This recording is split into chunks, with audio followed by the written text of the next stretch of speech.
Gente, legal vocês estarem aqui com a gente. Voltamos para mais um Conversas Inspiradoras e hoje nós trouxemos o Igor Melro, diretor comercial da Porte Engenharia. A Porte Engenharia está fazendo um trabalho espetacular aqui na Zona Leste de São Paulo. Ele vai contar um pouco para a gente. Se vocês quiserem visitar o Urman, na Alcântara Machado 4456, vocês vão ver uma coisa muito diferente em termos de possibilidade de você morar, de você fazer negócios, de você, sabe, se divertir. A gente vai falar um pouco disso. Ele é uma pessoa muito bacana, uma pessoa diferente, tímido, introvertido, mas é o diretor comercial, um dos fundadores da Porte Engenharia, é uma pessoa muito bacana. Para a gente começar, já falo para vocês, assim, ó, se vocês forem lá na Amazon, vocês vão encontrar os nossos livros, O Poder de Ser Acima da Média, que inclusive o Igor cedeu para a gente o espaço do stand da Porte para a gente fazer o lançamento semana passada. Vale muito a pena. A gente tem o Magia dos Sentimentos, que também já foi lançado há um tempo. E temos todos os outros livros que são interessantes para você que está querendo se desenvolver, refletir um pouco. A leitura faz parte da vida de todo mundo. Estamos aqui numa empresa de desenvolvimento, né, o Grupo Bridge, que faz isso para a gente. E aí vamos falar um pouco com o Igor aqui. Bem-vindo, Igor. É um prazer te receber aqui e conversar um pouco com a gente. Obrigado, Celso. É um prazer estar aqui. Espero que a audiência de vocês possa, através da nossa conversa, ter cada vez mais trocas e conhecimento. E sempre aprendi muito com vocês aqui e espero que essa troca possa ser positiva. Super legal. Igor, vamos começar você falando um pouco dessa história, né? Eu já falei aqui do Urman, né? É urbano mais humano. Já é um baita conceito diferente. Fala um pouco desse conceito pra gente. Esse conceito do urbano mais humano é a urbanidade, né? Então, o desenvolvimento de pessoas que vocês fazem com maestria, a gente tenta trabalhar ele através do meio urbano. Então, a gente tem no nosso setor muitos nomes, né? A Porte é uma empresa que ela nasce, eu vou falar muitas vezes da empresa, de mim. São histórias que vão se cruzando a todo tempo, em termos de conhecimento, de desafios, de passagens mais desafiadoras, né? De situações de mais alegria. A gente olha para esse setor, como o caso da construção, do imobiliário, de maneira diferente de muitas outras empresas. Não que a gente queira inventar a roda, mas basicamente colocando o ser humano no centro de todas as nossas ações, de todas as nossas atividades. E aí, há muitos anos atrás, a gente conversando, entendendo como é que a gente poderia ser útil verdadeiramente para a sociedade, a gente começou a migrar para esse conceito que hoje a gente chama de urbanidade, que é o desenvolvimento humano por meio da transformação urbana, né? Então, isso lastreia todo o nosso trabalho.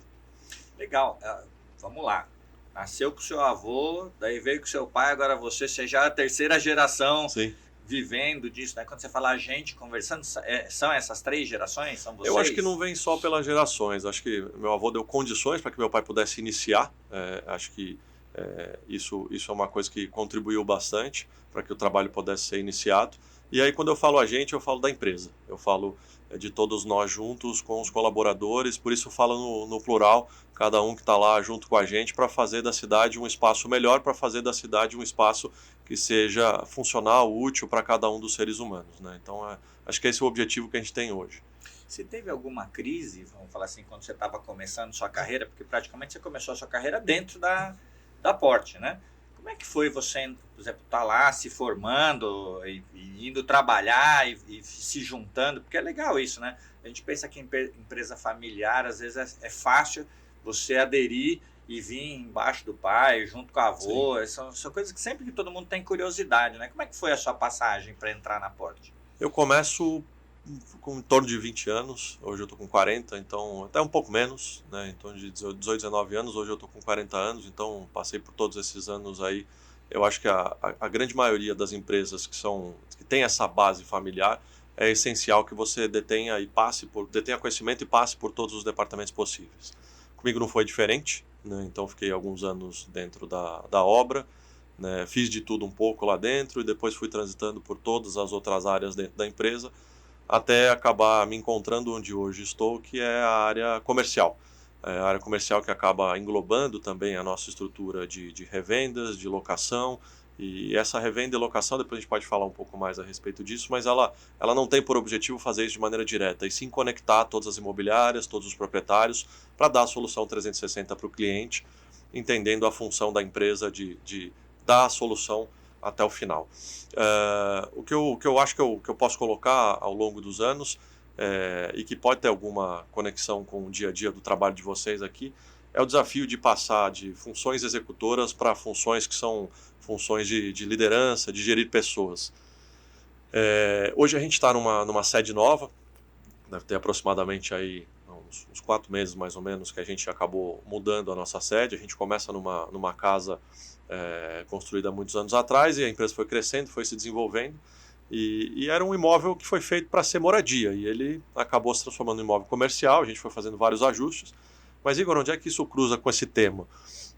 Cruza num momento que, quando eu saio desse universo executor de algumas áreas e passo a gerir algumas pessoas, por mais que fossem poucas pessoas, eu me encontro ali num cenário de boas dificuldades, né? Porque eu não tinha mais o que fazer, tinha que fazer o outro fazer. E aí eu me recordo de uma passagem que várias dessas mudanças que a gente estava fazendo no imóvel, e a gente tinha uma sala que acabou sendo desmobilizada, e essa sala ficou vazia. E era uma sala, devia caber lá pelo menos umas 10, 12 pessoas, ficou vazia. Eu falei, bom, não tem ninguém indo até essa sala, vou eu até essa sala, porque diariamente era impossível de ter um processo de reflexão, de ter um processo de planejamento, né, para que eu pudesse ali aprender comigo mesmo, estudar a respeito desses temas. Porque a todo tempo o time estava demandando questões que eram urgentes, né? Sempre tudo é urgente, né? Você sabe bem.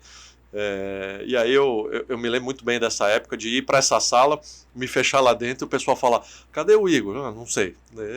Dava uma sumida para poder fazer esses estudos, essas reflexões, e aí retornar no time e tentar trabalhar esse lado da liderança. Achei interessantíssimo, porque assim, as pessoas pensam que, sei lá, quando você fala sair de executor para um líder, né, para tentar inspirar as pessoas, envolver as pessoas, principalmente com conceitos tão legais que nem esse que você está falando, que isso vai acontecer sem um esforço. Eu acho que o que você está contando para a gente aqui, assim, ó, não dá, você quer mudar de executor para ser um líder, para ser um influenciador, você vai precisar, você mesmo se rever, né? Eu adoro esse negócio de pensar em autorreflexão, né, de imaginar que você tem que primeiro corrigir ou pensar em você para depois você pensar nos outros, né? É legal as pessoas pensarem o quanto que tem que trabalhar em si mesmas para poder evoluir. Eu brinco, falo assim, que curso que eu faço? Eu falei, não sei, você já fez uma pós-graduação de si mesmo, né? Você já pensou em você, no que você sente, no que você pensa, tal? E em algum momento nas suas reflexões, Igor, você, claro, você pensava, por exemplo, em chegar onde você chegou? Como é que você foi planejado, foi pensado isso? Você ser o diretor comercial que cuida de sei lá quantas áreas, várias coisas. O que você tinha de pensamento na sua trajetória, assim? Acho que planejar é sempre importante. A gente tem que ter um lugar que a gente mira e tem que ter o passo a passo. Isso acho que tudo que a gente lê, tudo que a gente estuda, isso acho que está muito claro. Mas o lugar onde a gente chega, ele é impactado por um volume de variáveis muito grande, das mais diversas formas. Seja pelo fato de eu ter tido, e aí de uma maneira, uma condição muito diferente de muitas pessoas, de poder aprender do jeito que eu aprendi, seja no meio acadêmico ou na execução, por uma questão familiar.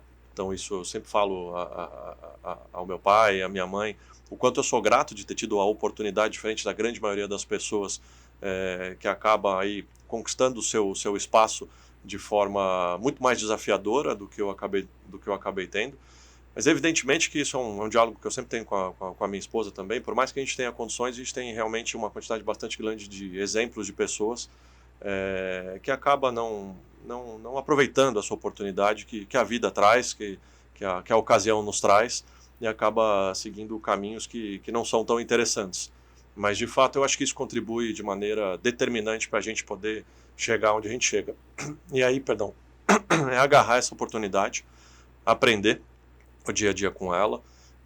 E ao longo dos anos, com tantas coisas que vão acontecendo, você vai conduzindo, vai aprendendo, vai entendendo que aquele lugar que muitas vezes você estava mirando talvez não seja o lugar que você gostaria de estar, né? Que ele passou a mudar um pouco.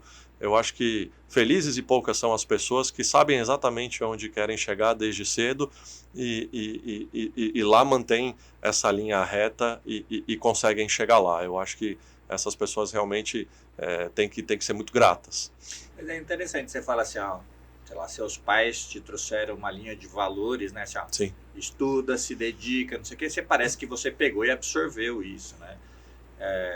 É engraçado você pensar isso, porque agora você, pouco antes da gente entrar aqui, você está falando isso, mas como é que é a gente dentro da empresa? Eu falei, a empresa é um espelho de como é em casa, né? Sim. Como é que é você lidar com seus filhos, tendo que passar esses valores? Você está conseguindo fazer essa coisa nessa geração nova, assim, de deixar eles com esse legado, com essa mesma cabeça bacana, assim, de, você precisa estudar, precisa se preparar, precisa se formar, você tem condições de fazer isso, abrace isso de verdade, porque isso vai te levar em algum lugar que pelo menos a gente acredita que vai ser bom, né?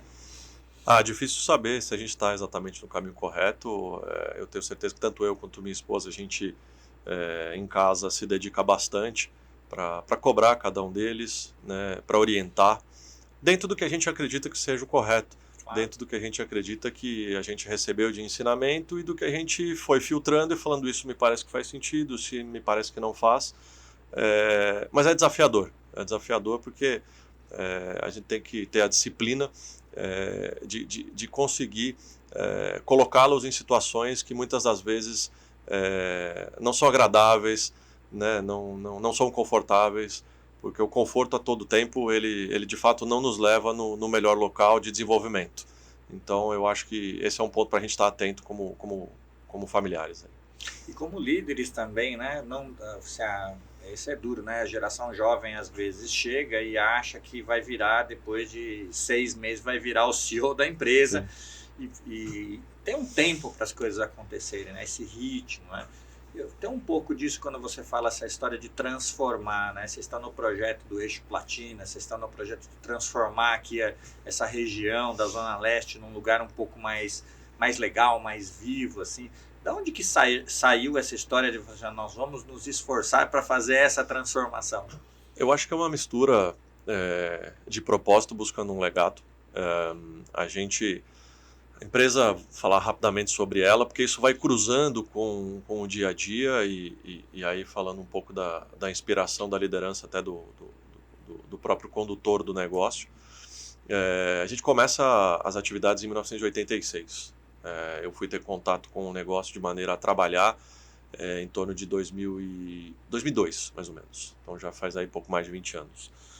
De qualquer forma, por conviver, né, dentro de casa e a todo tempo, eu tive vários outros contatos indiretos e fui inserindo nesse mercado.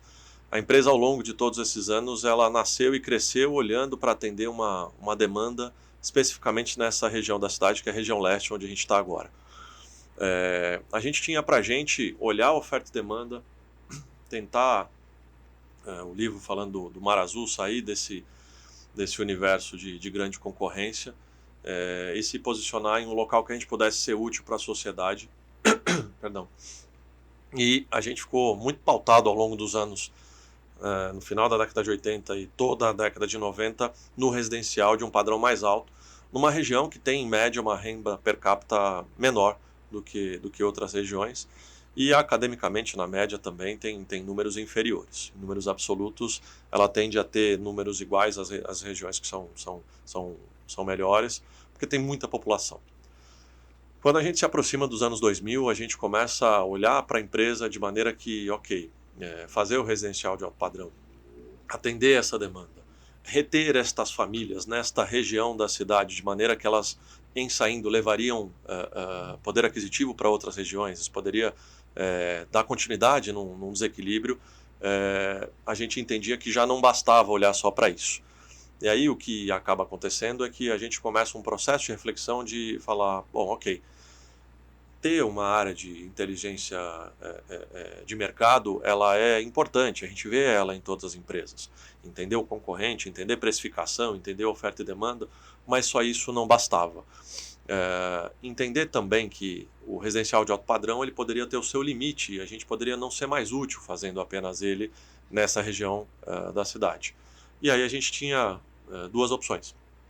Ou a gente ampliava a área de atuação e mantinha e se especializava cada vez mais nesse tipo de produto para atender esse tipo de cliente, ou a gente focava o caminho que seguimos atualmente, que é o caminho de desenvolvimento, é o caminho do urbanismo, colocando o ser humano ao centro. E aí a gente foi, ao longo dos anos, transformando a nossa área de inteligência de mercado numa área que a gente nomeou atualmente como ciência urbana.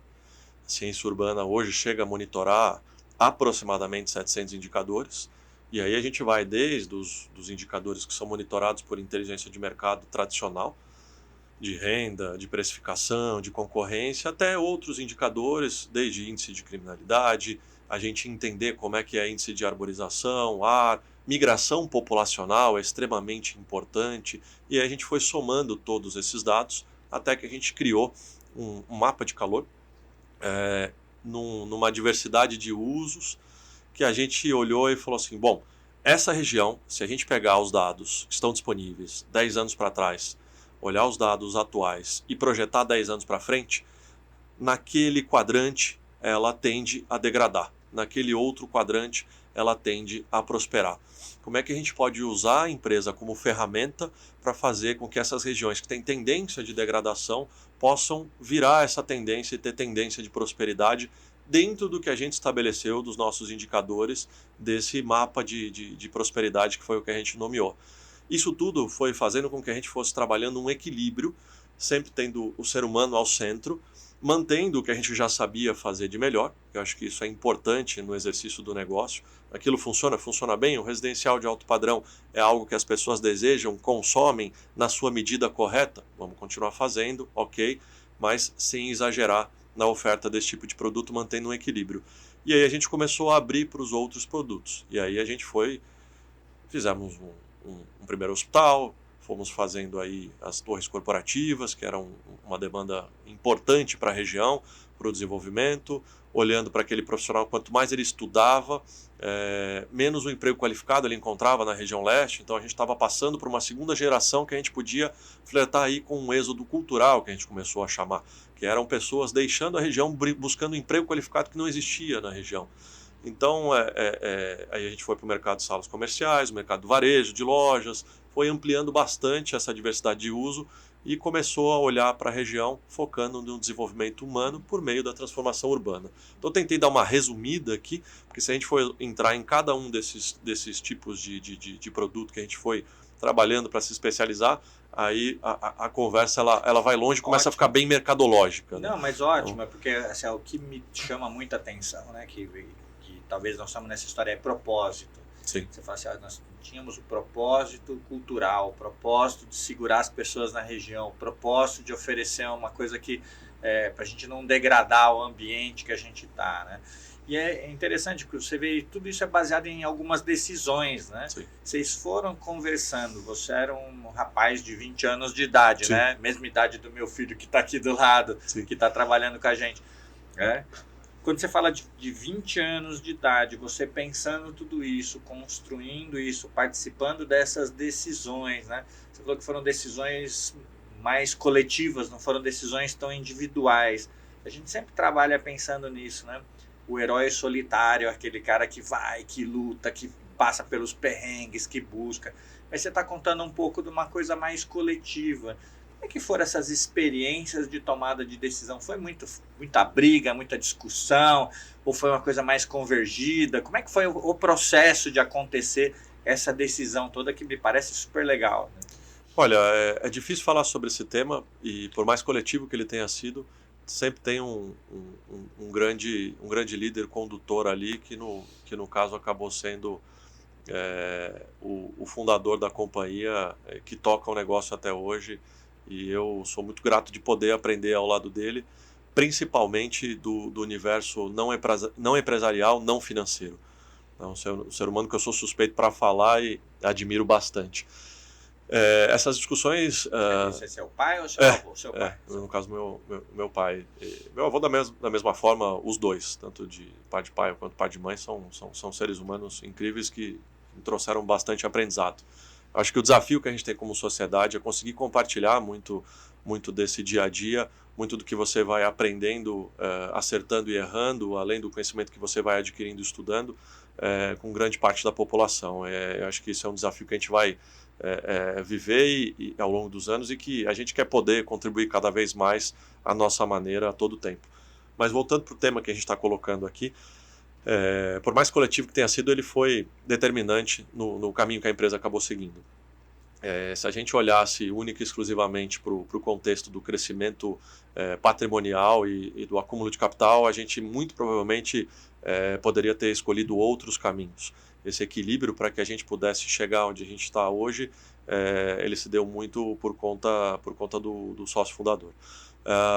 O que eu percebo é que isso pôde nos levar a lugares mais longe, de maneira a ser uma conexão maior com as pessoas que estavam junto conosco, né? Cada colaborador que a gente trazia para dentro entendia o propósito do negócio de uma maneira menos desafiadora, se conectava mais e mais com esse pensamento, e a gente ali passou também por um desafio de sempre tentar trazer as pessoas de volta, porque não dá para você esquecer o universo financeiro, né? Ele faz parte, né, pela sociedade que a gente vive. Ele é um tripé importante da gente ter uma maneira ali, olhar para cada projeto de pensar, olha, ele vai transformar, impactar a região? Vai, bacana. Ele consegue não machucar o seu entorno, e ele consegue ter a sua viabilidade financeira sustentada. Então, muitas das vezes a gente acabou desenvolvendo projetos que esse universo da viabilidade financeira, ele era o limite. No aspecto de que quase que não parava de pé. Mas a gente entendia que aquele produto, aquele equipamento urbano, como assim a gente chama cada empreendimento nosso, era importante para o desenvolvimento da região e poderia levar ela a lugares mais distantes. Então, a gente acabava executando, né? O hospital, no caso aqui da região, foi um exemplo que a gente acabou vivenciando, de maneira que no curto prazo era muito mais rentável para a gente ter desenvolvido algumas torres, seja residenciais ou comerciais. Isso poderia ter trazido uma rentabilidade maior por todos os estudos que a gente tinha feito, mas não fazia sentido naquele momento para a região e não estava alinhado com o que a gente buscava. Então acho que esse é um ponto que eu vejo como muito desafiador em muitas das empresas, que de um modo geral acabam focando única e exclusivamente no resultado financeiro, e isso pode ser danoso para o negócio e para a sociedade. Um resultado com propósito, a gente podia falar assim. É engraçado, você sempre vai falando desse equilíbrio, né? O urbano com o humano, não degradar versus sustentar. Sim. É uma coisa que gira em torno do pensamento que vocês estão colocando ali. E é interessante, me parece que você fala com uma certa paixão do negócio, né? É uma coisa que está no seu DNA, isso aí, você acabou abraçando de verdade. Eu acho que uma das coisas que a gente gosta bastante é de ver essa sensação em cada uma das pessoas que vem trabalhar com a gente. É evidente que você não consegue transferir isso para cada uma das pessoas, não são todos que acabam se conectando. É evidente que em todas essas nossas atividades a gente errou muito, né, entendendo que acho que isso aqui é melhor para essa região, para esse espaço físico, vamos construir isso, vamos transformar dessa maneira, e isso acaba que não acerta, né? Então, mas é estudar mais, é entender o que pode ter dado errado. Muito se fala, e são temas polêmicos, de gentrificação, e ela pode se dar de vários opostos, tanto para um lado quanto para o outro. E é um desafio, no nosso caso, conseguir equilibrar muitos desses produtos que têm um padrão mais elevado com produtos que possam ter um padrão menor, de maneira a trabalhar esse produto, no caso, muitas pessoas acabam nomeando aí, né, como um econômico, e é algo que a gente tem nos nossos projetos agora daqui em diante, para que a gente possa ter pessoas morando e trabalhando das mais diversas classes sociais numa mesma região. Então essa paixão, ela vem por olhar e entender que o negócio ele tem uma função social que pode transformar a vida das pessoas e da região de forma positiva. Legal você falar isso, porque, por exemplo, nós sempre consideramos o espaço de trabalho ou o papel profissional não como uma fonte de doença, mas como uma fonte de saúde. Sim. Porque é onde a pessoa sustenta a vida dela, a estrutura dela. Então, As empresas que formam pessoas, preparam pessoas, agregam projetos que contribuem com a sociedade, fazem uma diferença gigantesca em quem a pessoa realmente vai ser na vida inteira dela. Então não é só o projeto, não é só o dinheiro, é isso, tem que ter um propósito aliado a isso. É muito legal falar isso aqui. O Urman, né, que é o projeto novo de vocês, não sei se é o mais novo, né? É o último que a gente colocou no mercado como lançamento. Quanto? R$500 milhão vocês estão investindo ali, que é um negócio gigante, né? Passa um pouco desse número, são números que no nosso caso são consequências. Por quê? Porque a gente observa muitas das empresas do nosso setor, entre algumas aspas, porque a gente tenta se posicionar dessa forma que eu esclareci agora, de maneira que o nosso planejamento e as nossas metas elas estão mais voltadas para os projetos e não necessariamente para o volume financeiro que cada um desses projetos acaba que gera. Então, seja por um projeto que a gente acabou fazendo, que hoje a gente tem o prédio mais alto de São Paulo, ou seja por o tamanho do volume financeiro que acaba circulando nesse projeto, aquilo acaba que é consequência das nossas análises desse universo, né, do nosso mapa de prosperidade, da área de ciência urbana, e aí acaba ocorrendo que esses desafios vão aparecendo. Então, antes de entrar até no Urman, para falar um pouco do porquê fazê-lo, o Platina 220, que é um projeto que a gente entrega em 2022, que veio se tornar o prédio mais alto de São Paulo por apenas 2 metros a mais do que o Mirante do Vale, que reinava ali por aproximadamente 50 anos, que está no Vale do Anhangabaú, uma região espetacular, merece toda a revitalização que vem se tentando fazer na região. Ele acabou que, por conta do desenvolvimento que a gente foi entendendo que era importante ali para a região e para o próprio projeto e para a sua arquitetura, como consequência, se transformando no mais alto de São Paulo. Algumas das pessoas que acabam tendo algum contato conhecendo a gente, acabam conhecendo a gente prioritariamente por conta desse tema. O pessoal faz prédio alto e tal, e é bacana, é legal, mas não é por aí que a gente gostaria de ser conhecido. O Urman, ele é um projeto que nele a gente consegue encontrar, além de um desafio maior para o nosso dia a dia, e um desafio que a gente foi gradativamente se preparando para encarar, construindo cada vez mais projetos um pouco maiores, dando corpo para a empresa, para cada uma das pessoas que está hoje conosco, em todos os sentidos. Mas ele vem para pegar essa etapa do que a gente nomeou como Eixo Platina e ser o 6º projeto dessa primeira fase.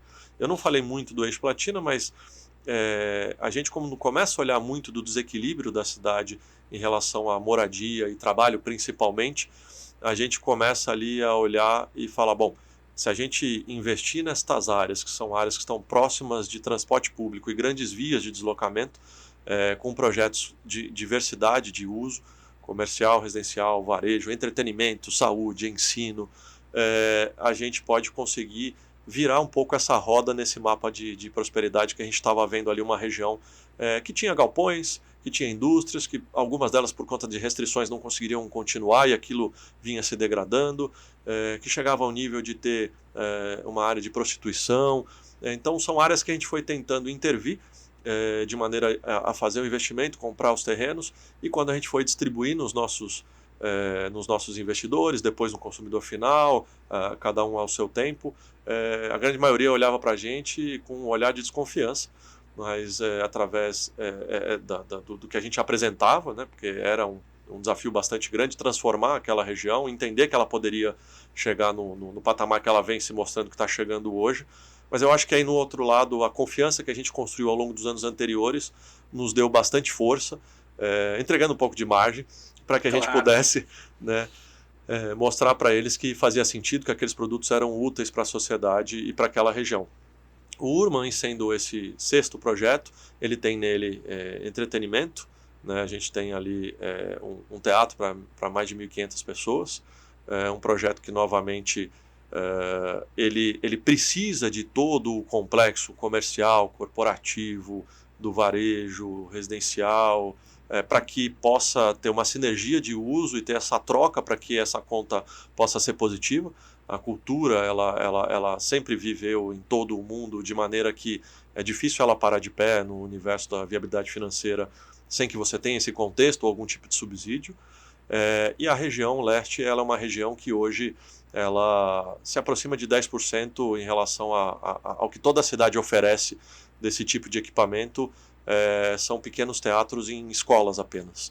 Então, esse é um dos tipos de uso que a gente traz ali para o Urman, que é um projeto de um terreno de mais de 20 mil metros de terreno, que para nós é bastante grande, que traz uma área de construção que vai passar os 150 mil metros de obra, e que a gente olha também para outros usos, né?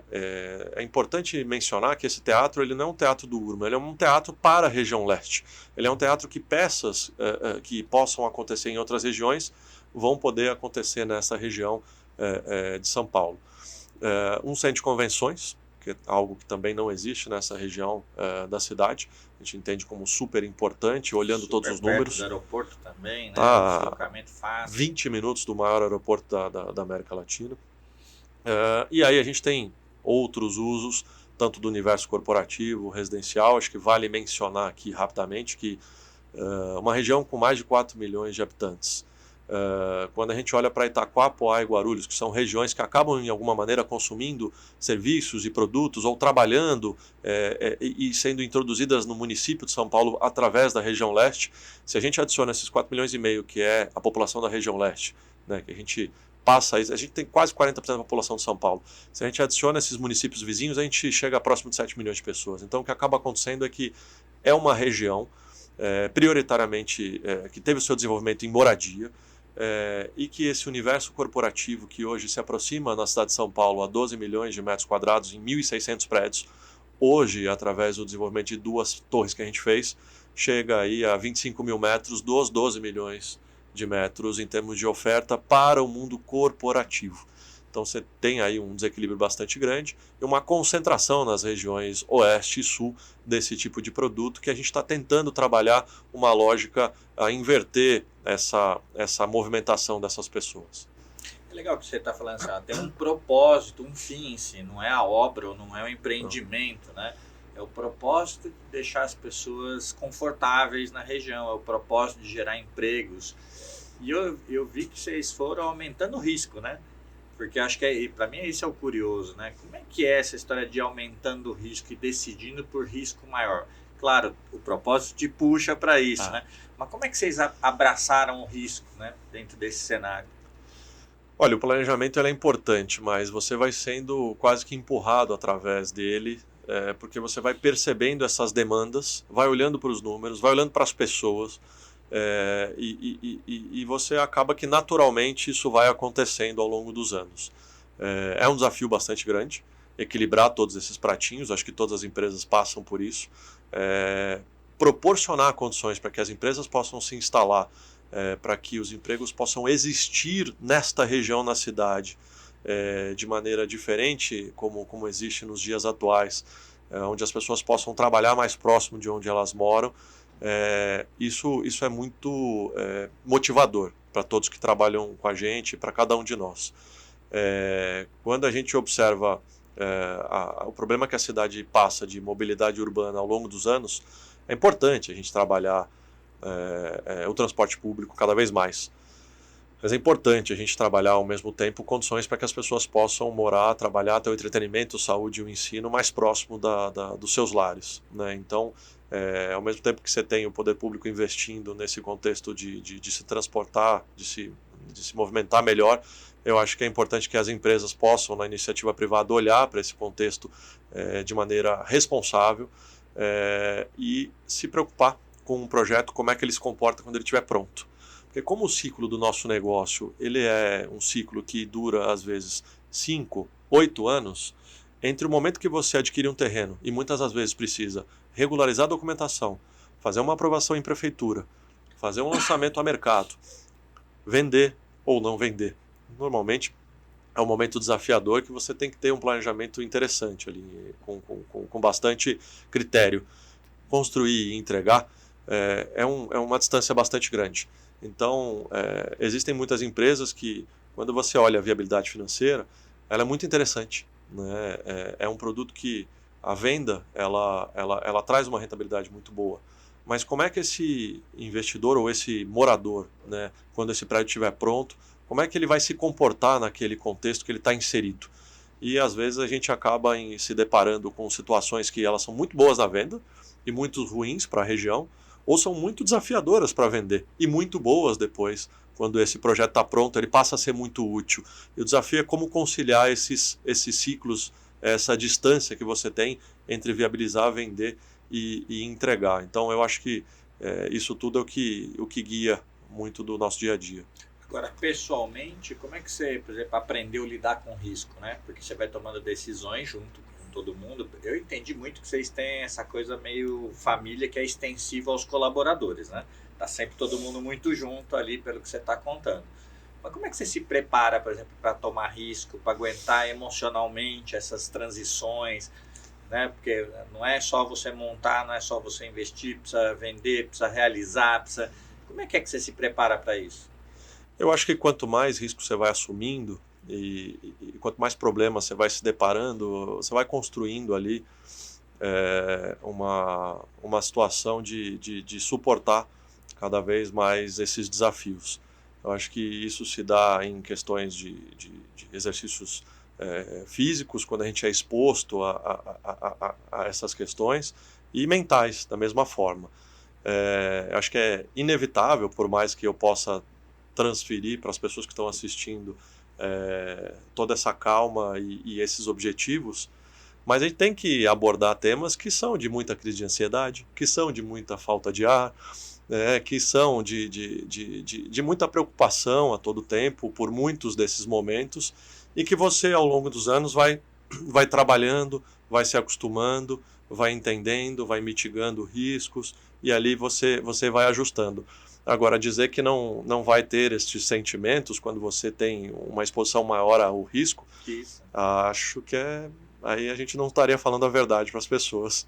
Então, mas faz parte então do seu DNA também ficar ansioso, também ficar preocupado, também, porque assim, tá mexendo com a vida de todo mundo, Sim. Mas tá mexendo com a vida de um negócio, também os colaboradores. Quantos colaboradores vocês estão hoje? Hoje a gente se aproxima aí eu costumo sempre falar uma faixa, porque a gente tem empreendimentos que começam e empreendimentos que terminam. Então, como a gente não é verticalizado, não tem todos os profissionais colaboradores a cada uma dessas construções, a nossa área administrativa toda, ela oscila, colocando, tirando time de vendas, entre 150 a 200 pessoas, tá? Eu acho que esse tema que a gente estava falando aqui um pouco, né, sobre esses sentimentos, ele não se dá só sobre a responsabilidade de cada uma das pessoas que está nesse barco junto com a gente, empreendendo a sua própria vida, mas principalmente a cada uma das pessoas que trabalhou e colocou o seu recurso ali junto conosco, entendendo e acreditando no negócio, no desenvolvimento, na valorização, na entrega ao longo de todos os anos. E a essas pessoas todas que trabalham conosco e investem conosco, a minha gratidão eterna sempre aqui, porque é através deles e para eles, principalmente, que a gente acorda e trabalha todos os dias, tentando sempre acertar mais do que errar. Então, do nosso lado, e isso já vem aí um pouco dos ensinamentos, quando a gente tem desafios, esses desafios podem trazer prejuízos ou problemas para nós mesmos, aí você tem um nível de preocupação. Quando isso pode trazer para terceiros, dentro de tudo que eu aprendi, é aí que a gente fica com essa sensação, né, que, poxa, eu preciso fazer nessa data, nesse custo, eu preciso entregar, senão isso daqui não vai satisfazer a sociedade e as pessoas que acreditaram na gente. Legal. Propósito, intencionalidade e trabalho duro, né? Vamos juntar essas três coisas que me parecem que estão no DNA da Porta Engenharia, no seu, né? E o legado que vocês estão deixando para a região. Igor, foi um prazer conversar com você. Muito obrigado. Pessoal, vão lá na Alcântara Machado 4456 para vocês irem visitarem o stand do Urma. É espetacular o empreendimento. E, claro, procurem no YouTube lá, Eixo Platina. Vocês também vão conhecer um pouco, entender um pouco de como funciona a Porte, né? E é legal, e a gente quis trazer o Igor porque é diferente pensar com propósito, é diferente pensar com intencionalidade. E isso a gente precisa muito, né? Que os negócios cuidem de pessoas, que os negócios cuidem realmente de ensinar as pessoas a terem o seu esforço, a construírem coisas diferentes e terem espaços que entregam para a sociedade mais conforto, mais tranquilidade, isso é muito bacana. Volto a repetir para vocês, sigam a gente aí para que vocês possam acompanhar o Conversas Inspiradoras ao longo do caminho.